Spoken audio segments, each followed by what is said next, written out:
I gave my unemployed stepbrother a high-paying job and free money.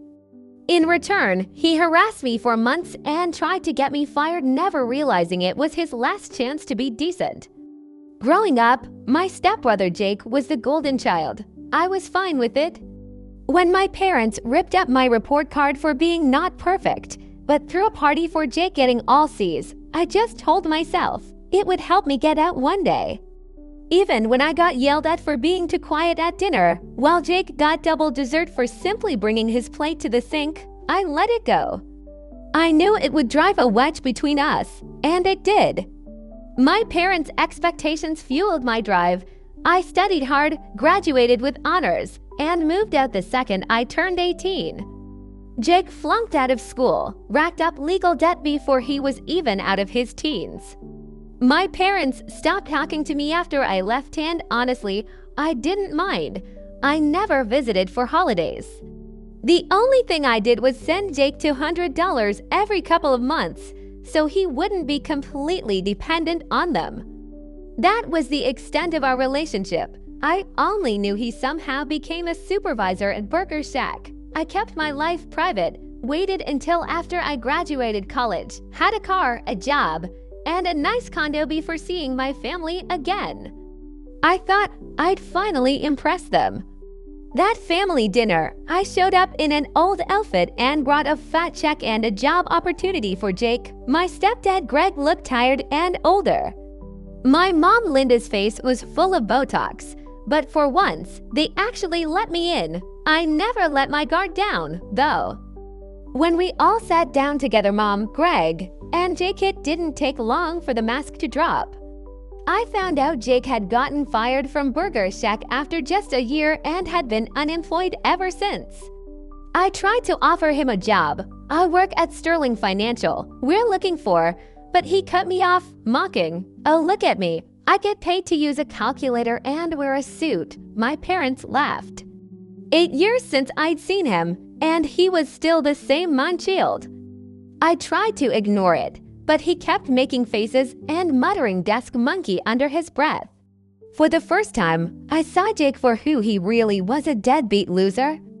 I dropped the job offer and instead handed him a $15,000 check from my pocket. He looked at it, then up at me, sneering. Bet your dad's real proud you turned out to be a money parasite. How? My face burned. I stood up, fists clenched, and Jake bolted, ran, and locked himself in the bathroom. My parents sat glued to the couch, not wanting to be involved. I walked to the bathroom and locked the door from the outside, taunting. Did you know I was going to offer you a $60,000 job today, Jake? But if you'd rather sit here all day watching garbage in your childhood bedroom, your call. Silence. I left the check and walked out. I was mad I'd let him keep the money, but I told myself I was still helping him out. But it turned out Jake didn't want help, he wanted revenge. A week later, weird calls started coming in at work. Then my email got flooded with adult site newsletters on my work account, not even my personal. I changed passwords and shrugged it off, but soon my neighbors started giving me strange looks. Someone had put up flyers around my condo claiming I was running an illegal business. The flyers had my name and unit number. I knew instantly it was Jake. I wondered how he even got my address. Then I remembered my mom asked for it last year to send a Christmas card she never sent. Obviously, she'd given it to Jake. It spiraled from there. Expensive packages I never ordered, showing up cash on delivery. My car got keyed in my building's garage. Someone called in noise complaints against me for 3 nights in a row. It was all annoying, but manageable until my boss called, asking if I was okay. Apparently, someone claiming to be my stepbrother had called HR, saying I was having a mental health crisis. That could have ruined my reputation at work if my boss hadn't known me better. I was done playing defense. I called my mom for the first time in years, casually asking how Jake was. She rambled about him being between opportunities. Most importantly, he was still at home in his childhood bedroom, exactly as I suspected. I needed to make sure he understood messing with me would backfire. The days of being the quiet, accommodating step-sibling were over.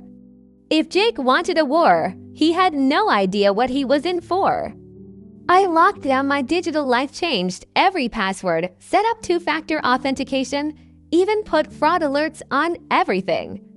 I told my building manager I had a troubled family member who might cause problems. He agreed to keep an eye out. I installed a basic Ring camera at my front door. Then, I took a trip to my hometown not to confront Jake, but to gather intel. I parked a few blocks away, watched the house. Jake shuffled out wearing stained sweatpants and a grimy hoodie, headed to the convenience store, and came back carrying beer and cigarettes. Instead of going inside, he ducked into the old backyard shed. I waited until my parents were out the next morning, then checked the shed myself. The lock was cheap and easy to pick. Inside, I found Jake's little operation headquarters, an old laptop, a printer, piles of paper, photos of me pulled from social media, a map of my condo circled in red, and a notebook labeled Operation Payback. I flipped through it. There was a list of everything he'd already done to harass me, and more things he was planning, ordering pizzas to my place, contacting my coworkers, even more. I took pictures of everything. This wasn't sibling rivalry, this was straight-up harassment. On the drive home, I called Riley, my friend in IT security. She came over, helped me lock down every device, and set up tracking in case Jake tried anything more. You should go to the police, she said. Not yet. I want to see what he does next. A few weeks passed quietly. No weird calls, no packages. I checked my camera daily, almost convinced he'd given up. Then came the call from Karen at Credit Secure. Someone had tried to open 3 credit cards in my name. My fraud alert saved me, but Jake was clearly escalating. That evening, I got a text from an unknown number, having credit problems. Maybe you should be more careful who you piss off. I saved the number as evidence. That week, my boss again asked if everything was okay. Someone was still calling HR. I'd had enough. It was time for payback. I called Burger Shack, asked for the manager, explained I was a potential employer checking on Jake's references. The manager laughed. Jake, stay far away. He was the worst. Late, stole from the register, harassed female coworkers. Got arrested in the parking lot for selling weed. So the fired unfairly story my mom told was a lie. I set up a burner phone and called Jake, disguising my voice, pretending to be someone interested in party supplies. He took the bait, agreed to meet me near the convenience store that weekend. I watched from my car as he waited, growing agitated. Then, as expected, he went to the shed. I followed and secretly recorded him ranting to himself. Morgan won't know what hit her. By the time I'm done, she wished she never came back. Then I heard the unmistakable click of a gun. Heart pounding, I left and called Riley. I think Jake might actually be dangerous. Then you need to go to the police. I know, but I need more proof. Riley insisted, you have enough. Don't risk it. The next day, my condo's security app pinged someone was trying to get into my unit. Building security called. Your stepbrother signed for a perishable delivery. I told them he had no right. By the time I got back, Jake was gone, but the perishable delivery was a box of rotting fish left on my kitchen counter. The police wrote a report, but since nothing was stolen, they couldn't do much. They advised me to change the locks and file for a restraining order. I was done being Jake's punching bag. With Riley's help, I gathered all my evidence, made backups, and planned my next move. I called my boss, asked for a day off, and called my mom. We need to talk about Jake in person. Monday morning, I showed my mom everything: photos, fraud attempts, security footage. She cycled through confusion, disbelief, then resignation. He's been troubled since you came back, she said. He feels like you're showing off, making him look bad. I gave him $15,000 and a job offer.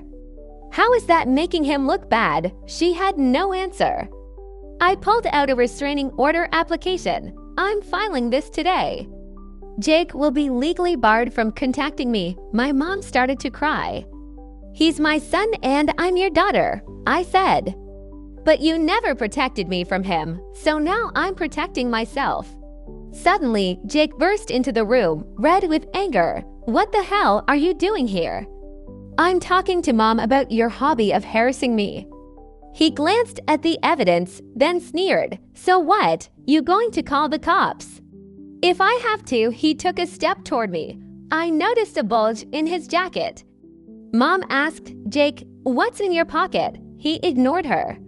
You always think you're so smart, little Miss Perfect with your perfect life.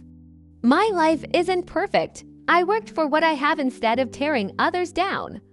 Worked for it, he shouted. You had every advantage. Greg always liked you better. I was confused. Not Greg, Jake spat. My dad, your stepdad. After you left, I was the only one they could focus on, the only one they could criticize. You escaped. I got double the pressure. It was a side of Jake I'd never seen. For a moment, I almost felt sorry for him but it didn't excuse his behavior. I pointed to the evidence. This doesn't justify what you've done. The harassment, the identity theft, breaking into my home. He smirked. Prove it was me. Already did.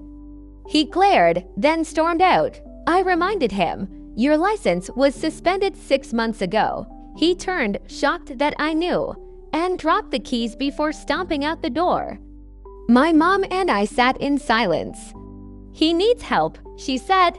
Real help, I know. But you're not helping him by letting him continue. If he stops, I won't press charges. If there's one more incident, I'll go to the police. She finally apologized for not protecting me. It was the first time I'd ever heard her say it. 2 days later, my phone rang at work. Is this Morgan? This is Patricia from Cedarview Hospital. Your stepbrother Jake is here in the emergency room. My heart dropped. Is he okay? He's stable, but has a broken arm and concussion. He's asking for you. When I got there, Jake looked defeated. You came, he said. Why? Because, despite everything, you're still family. I wanted to make sure you were actually hurt, not just luring me into another trap. He almost smiled. Fair enough. I made it clear. This is it, Jake, my last act of goodwill.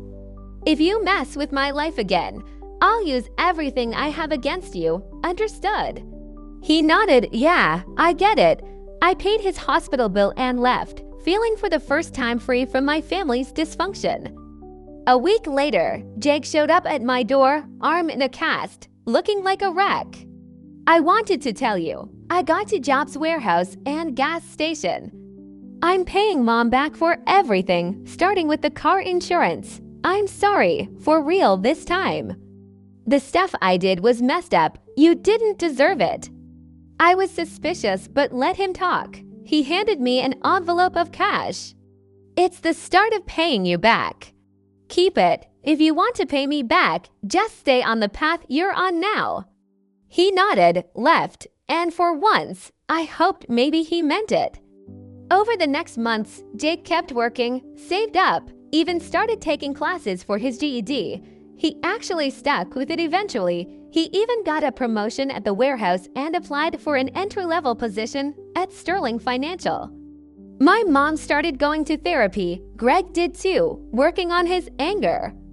It wasn't perfect, but for the first time, we were all trying. 6 months after that family dinner, Jake handed me a check for $15,000, the money I'd given him. You earned that job at the bank on your own merits, I told him.